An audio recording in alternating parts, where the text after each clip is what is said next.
me regarder pour constater que le travail m'épanouit. C'est vrai. Plus je travaille, plus je suis beau.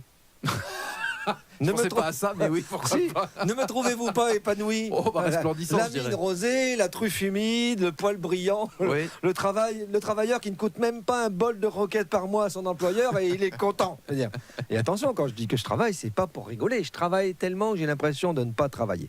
Ah bon? Parce que je travaille en m'épanouissant. D'accord. La journée, je ne travaille pas, je m'épanouis. D'accord. Le soir, je ne m'endors pas, je m'évanouis dans le canapé. Voyez.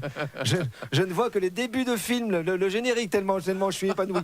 Je connais par cœur les noms des acteurs, tellement je suis épanoui, mais je n'ai jamais vu leur figure, tellement je m'évanouis. Premier symptôme d'ailleurs de l'épanouissement au travail, c'est le taux d'épanouissement dans le travail est exactement proportionnel au temps que vous mettez à vous écrouler comme une bouse dans votre canapé. Un filet de salive s'échappant de la commission de vos lèvres. Évidemment. Ouais, autant toute envie à votre partenaire de vous réveiller parce qu'elle désirait s'épanouir, elle, en simulant l'acte de reproduction chez les hominidés. Voilà. Et c'est là que j'en arrive au deuxième symptôme de l'épanouissement au travail. Il est exactement proportionnel au nombre de rapports sexuels par an. Ah oui? Voilà. Oui, le même que le pingouin, un par an.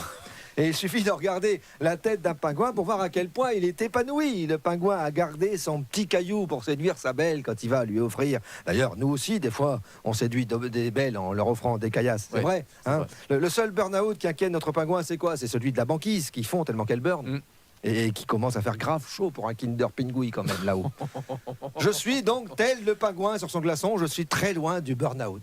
Ah bon? Alors, il serait peut-être temps de définir burn-out. Allez-y. Pour certains de nos auditeurs encore embués par le sommeil, les paupières collées, avec des petites croûtes autour des yeux que ma mère elle appelait des cacasieux.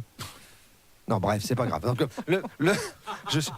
dans le fond, peut-être que je vais en faire un de burn-out. Oh Le non. burn-out est un craquage total, en fait. C'est ça. Eh C'est oui. une envie irrépressible de coller un bourre-pif à son responsable hiérarchique direct. Immolé par le feu, le juge d'instruction qui vient de vous mettre en examen pour trucage de compte de campagne, alors que votre femme commençait à vous prendre pour le nouveau Victor Hugo. Ou enregistrer une vidéo pour traiter de fiotte son entraîneur en fumant une chicha. Là, il y a surmenage, il y a trucage, il y a pétage de plomb. Voilà. Moi, un jour, j'ai cru que je faisais un burn-out. C'est vrai? Mais c'était la rougeole.